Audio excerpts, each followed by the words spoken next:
এরা কোরআনকে শুধুমাত্র ঠাট্টা উপহাসের কিতাব মনে করেছে। যারা বলছে এই কোরআন সংসদে গেলে আইন পাস করবে, তার রাষ্ট্র যার জমি যার আইন চলবে সেই কোরআন দিয়ে, তারা যখন এই কথাগুলো বলেছে তাদের নাম মিথ্যা মামলা হামলা নাটক সাজিয়ে তাদেরকে জেলখানায় বন্দী করেছে। এই সব লোকেরাই তারা। তার মানে বোঝা যায় তারা দুনিয়াতেও তারা অসম্মানিত হবে। আজকে এক একজন আইনমন্ত্রী প্রতিমন্ত্রী দেশের সরকার আজকে কোথায়? তারা যে নাটক সাজিয়েছে আজকে তাদের বিরুদ্ধে দুনিয়ার আদালতে মামলার গ্রেফতারি হয়েছে, আখিরাত তো এখনো পড়ে আছে, ঠিক না? আখিরাত তো এখনো পড়ে আছে। এই জন্য আমরা উদাত্ত আহ্বান রাখবো অন্তর্বর্তী সরকারকে, আইন উপদেষ্টা মন্ত্রীকে আহ্বান রাখবো, যাদের বিরুদ্ধে মামলা হয়েছে আল্লামা সাঈদী রাহিমাহুল্লাহকে যারা মিথ্যা মামলা দিয়ে নাটক সাজিয়ে 13 বছরের জেলখানায় বন্দী করে বিষ প্রয়োগের মাধ্যমে যারা হত্যা করেছে, এদেরকে দ্রুত গ্রেফতার করে শাস্তির আওতায় নিয়ে আসতে হবে।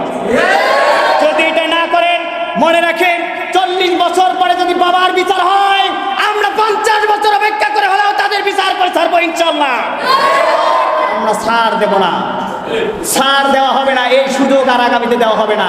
তাদের বাবার বিচার যদি 40 বছর পরে করতে পারে, আমরা কোরআনের পাখির বিচার যারা অন্যায়ভাবে তাকে গ্রেফতার করেছে, কোরআনের আলেমদেরকে যারা অসম্মানিত করছে, 50 বছর পরে হলো তাদের শাস্তি আমরা নিশ্চিত করবো ইনশাআল্লাহ, ঠিক কিনা? করবো ইনশাআল্লাহ।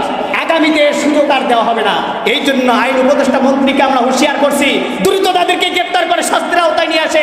যেভাবে সাঈদী রাহিমাহুল্লাহকে তারা টর্চার করেছে, জুলুম করেছে, এর এক অংশ কোনো কম না হয়। যদি কম হয়, আখিরাতে আপনিও বাঁচতে পারবেন না। এই জন্য এখন চিন্তা করুন, দুনিয়ার জমিনে যদি প্রতিশোধ না নেন, তাদের যদি বিচারের কাঠ করায় নিয়ে না আসেন, আখিরাত থেকে পার হতে পারবেন না। পারবেন না। কেন পারবেন না? আল্লাহ পাক সেই কথাও কোরআনে স্পষ্ট করে দলিল দিয়েছেন, জবাব দিয়েছেন। সূরা হাক্কার 127 নম্বর আয়াত বারসায় পড়ে দেখবেন।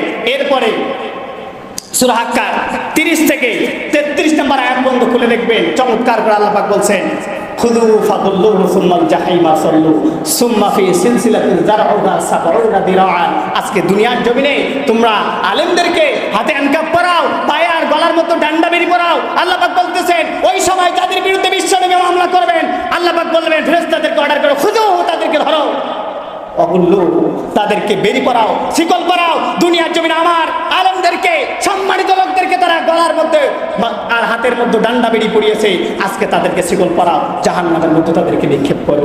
ওই হাতে হাতকাপ আর ডান্ডা বেরি পড়ার আগে দুনিয়ার জমিনে যদি তাদেরকে শাস্তির আওতায় নিয়ে আসা না হয়, যদি তাদেরকে কাফারা করা না হয়, আখিরাত কিন্তু তারা পার হতে পারবে না। হয়তো বা ছলবলে যদি কৌশলে দুনিয়াতে পার হয়ে যায়, আখিরাতে আমরা ছাড় দেব না।